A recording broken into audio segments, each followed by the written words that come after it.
Alright, so this is going to be my latest project.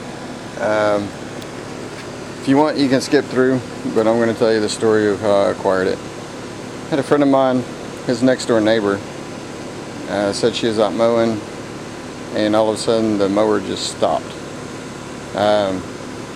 It didn't die down, it didn't sputter, it didn't do anything, it just stopped. So she had a mechanically inclined friend come over, and he checked the compression, or he checked a few things, and he checked the compression, and the compression was really low. I guess the compression was really low, or hardly any compression, or something like that. So she asked my friend if he knew anybody that worked on mowers, and he suggested me, so I gave her a call.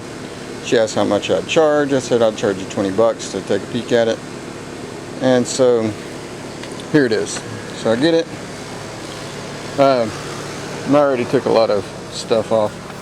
They already had the intake off, or the exhaust, not the exhaust, the air filter off. And here's kind of how you get into this. Flips open, comes out. You can see all the grass and stuff in there. So you can see how compacted this is. Just open them.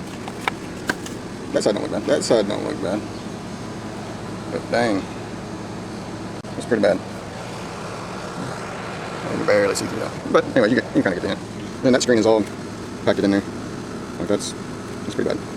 So that's the kind of let you know how it's going to go for this one. Oh, this is a Toro Z420. It has the Briggs & Stratton intake. It's like a 17.5 horsepower motor.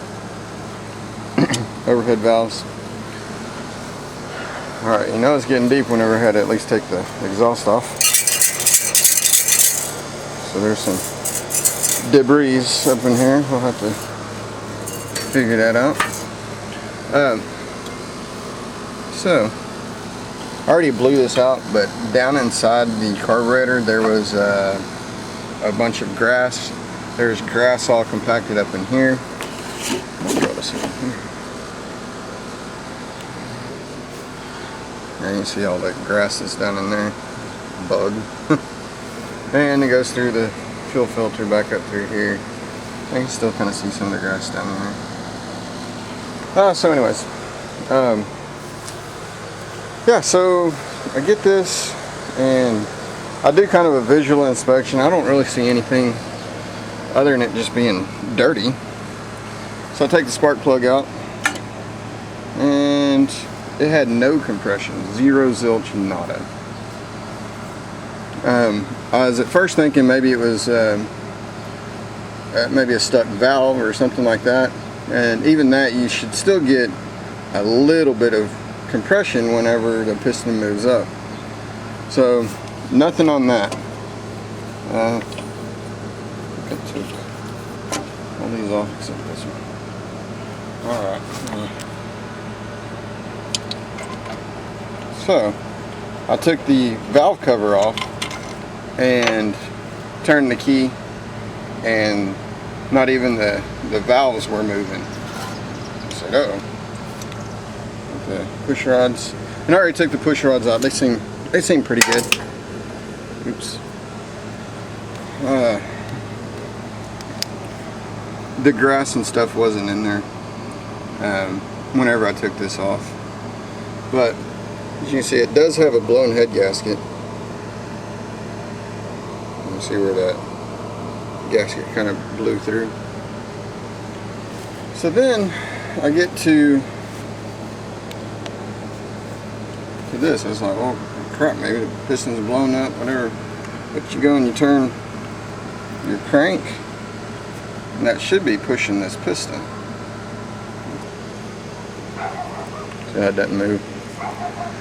So this piston, the connecting rod, is tore up, or at least disconnected from the crank. which probably means the crank, I guess the rod bearings that go into the crank is probably destroyed, and whenever that was destroyed, it destroyed the rod. But since the push rods weren't moving, it probably destroyed the camshaft or something down in there. And then with all that debris that's down there, I'm sure it picked up something, and the oil slinger and governor was probably destroyed. So I priced it out, and dang, mosquitoes getting bad. So I priced it out, and with replacing all of that stuff with my labor, which I asked them, because I wasn't going to charge her any extra as far as the parts go, just so I don't have to collect tax and all that. I was just going to charge her whatever I bought the parts for. But anyways, I asked them how much they would charge to install all the pieces and parts inside the motor. And they said it was going to be between $350 $400 plus the parts of the motor. They said you might be better off just buying a short block, and or the completely different engine. And so the price on everything, I talked to her about. All right, sorry about that. Wife was talking to me. Yeah. So anyways, I priced it out for, or the way I quoted her was, I was going to save her probably about $100 or so in labor if I were to do that. But the way it worked out was parts plus labor to do everything, compared to a complete short block or a completely new engine plus the labor to put it in, was going to work out to be about the same. It's going to be a little bit more. So I was talking to her, and she's like, well, this is a 17.5 horsepower motor. She mows 5 acres, and so I told her, I was like, you know, you might be better off. Or she said that she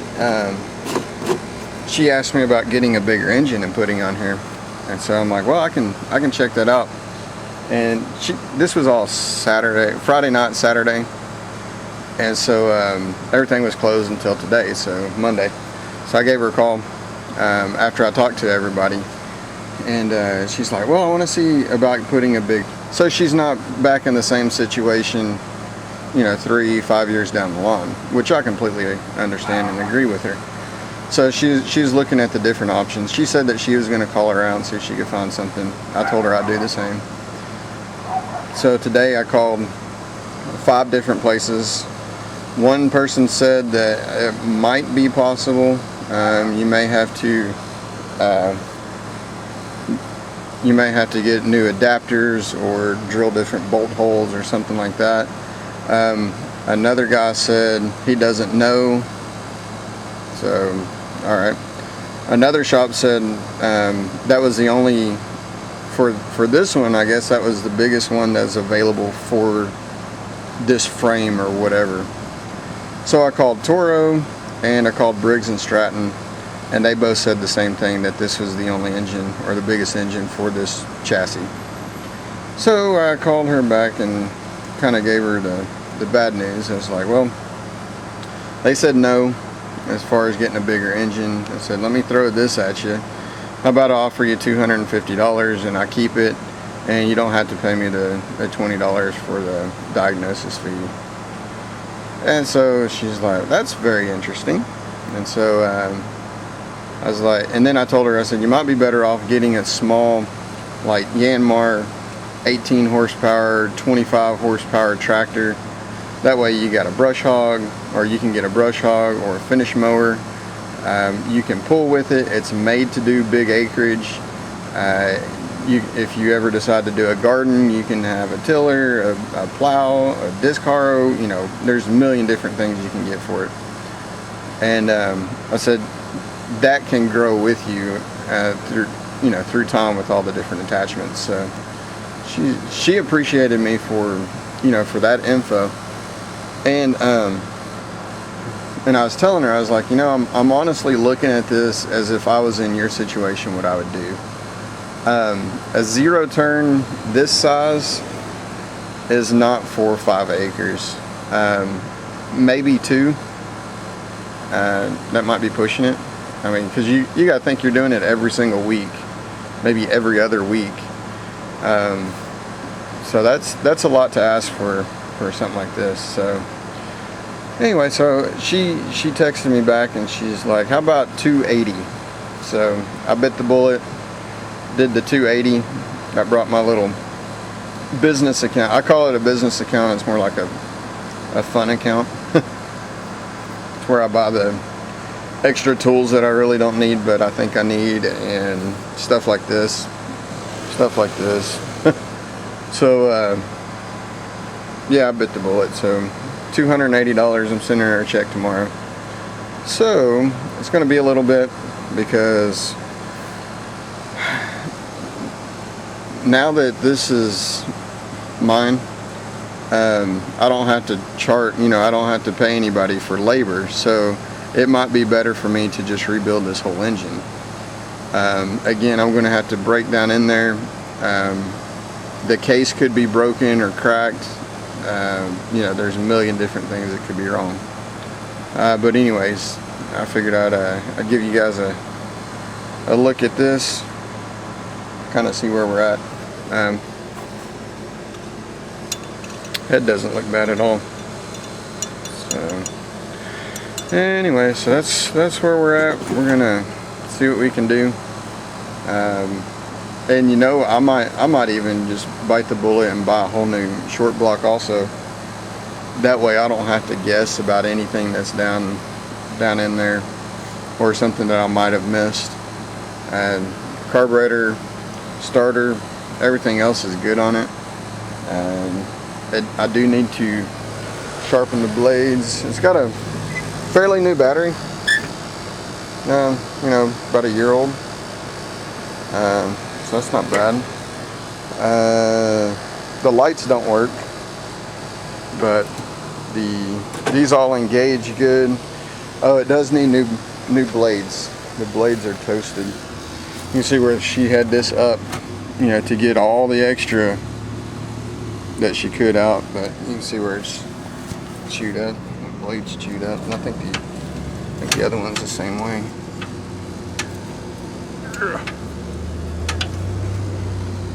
Yeah, see, it's chewed up. So new blades. I might replace that. I might not. I don't know. Maybe if I can find a cheap eBay one. But like I said, the seat's in good shape. You know, no cracks. Comfortable. Everything else, you know, what do you call it? The dampener deal seems to work good. So yeah, like I said, it's going to take a while for me to be able to come up with enough money to buy the engine or the parts for this. But I thought it was a pretty good deal, $280. So we'll see. Y'all comment, rate, and we'll talk to you later. See ya.